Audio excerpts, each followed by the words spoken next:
Going to enter into our second phase of rebuttals, which each speaker will have 8 minutes each. You can go ahead, Mr. Muhammad Hijab. He mentioned again this issue of Salla Ali, ala, and I've told you the difference. I don't know why I kept repeating it. He says person, I'm going to try and do this in 3 minutes, yeah? He says person, this shows you that the surah are, he thinks this means that the chapters of the Quran are persons. I've always wanted to do this, yeah? To take a word from Dwayne, the Rock Johnson. It doesn't matter what you think. It doesn't matter what you think. I mean, flock of birds and the man who comes, the pale man. Yes, this is in good deeds. And this proves my point, once again, that the qira'ah of the Quran is what is represented, the thawab. You get the rewards for doing the good, and it comes. That's what the hadith is talking about. The man comes in a good form. This is the hadith in Bukhari. He says, Allat wal-Uzza wal-Manat al-Thalith al-Ukhra come as birds. Intercession means polytheism. Well, من ذا الذي يشفع عنده إلا بإذنه, chapter 2, verse 255 of the Quran. Who will intercede with God except with His permission? It's one part of a verse which refutes all of your claims about intercession, in fact. He says means mother. It doesn't only mean mother. Don't tell me about Arabic language. You ask me about Arabic language in this forum. You ask me, you don't tell me. You ask, Muhammad, what does the word mean? You don't tell me means this. No, I tell you, it means mother, yes. It doesn't only mean mother. We say Ummahat al-Kutub, the main books. It means something foundational. Qura. The Quran says the main cities. Come on, man. Don't waste my time with this. He says, he actually asked me for something linguistic. He said, what's the linguistic basis that the word salah, what does it come from? Etymologically, the word salah comes from the word sila. Sila means connection. So it can be any connection. It doesn't necessarily always have to be prayer. And the word actually salah means dua.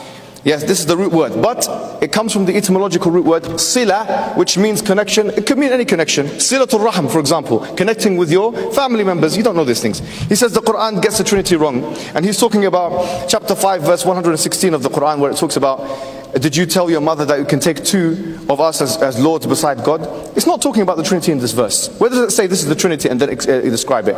The verses that describe the Trinity, for example, chapter 4, verse 171 of the Quran, other places of the Quran, like chapter 5 where the brother was reading, it never tells you what the Trinity is, which is why, for example, many scholars like Ibn Taymiyyah in his Jawab al-Sahih, many scholars actually did say that the Trinity was the Father, Son and the Holy Spirit.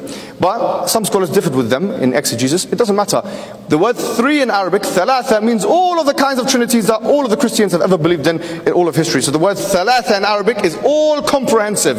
It doesn't say that the word Trinity is Mary. It doesn't say that in the Quran. You have lied against the Quran. And then he says here, the ruh of Allah subhanahu wa ta'ala, you have to understand basic rules of grammar of Arabic. Idafa. Naqat Allah. Naqat Allah means the camel of Allah. Is that another person? I will help you. Idafa means, actually I'm not going to go into it, to be honest with you. Idafa is, go to a basic Arabic textbook. What is mudaf? Mudaf ilayh is the first thing the Arab students learn. Let's not waste my time with this, please. You've come here, 20 years of research, and this is what you present. Don't waste my time. It says here, Islam accidentally deifies Jesus because he is kalimatullah. Why does the Quran call him the kalima? Because it's stressing the fact that Allah said be and he was. To make it an emphasis, a point of emphasis for Christians who believe otherwise. And then the pagan sources, he didn't give any. Now, realize, ladies and gentlemen, this man put Christianity under the bus. He threw Christianity under the bus today. I asked him 4 questions. None of those questions were answered. None of those questions were answered. I asked 4 minutes left. Where is the Trinity in 300 years? If it is a basic, natural inference of the Old Testament, how could you have 4,000 years of Hebrew history? No one has inferred it.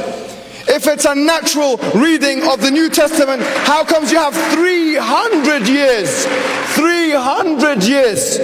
And no church father believed in Nicene Trinitarianism the way that you believe today. Why are you back projecting, anachronistically superimposing this idea that was advanced and crystallized by the Cappadocian fathers in 381 and putting it and forcing it, you're the one forcing it on the New Testament. More egregiously, you're forcing it in the Old Testament. You have done a shameful service today for the Christians. You have not defended Christianity today. You should have brought James White with you or someone like that. Seriously, you should have brought someone who could have helped you. You were saying me and Adnan and Ali versus you. Man, you should have brought someone with you. Seriously.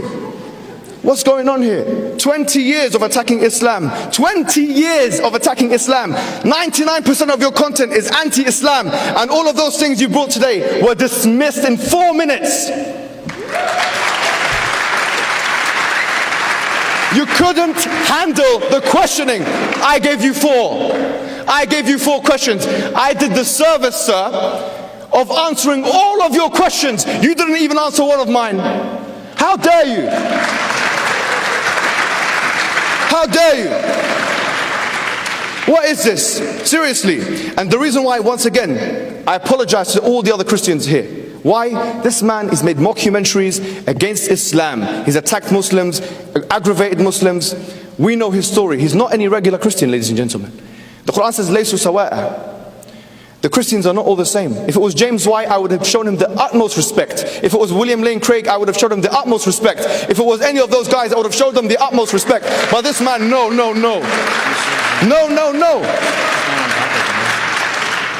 Read the Bible. I will teach you the Bible today. Mr. Hijab, please stay on topic.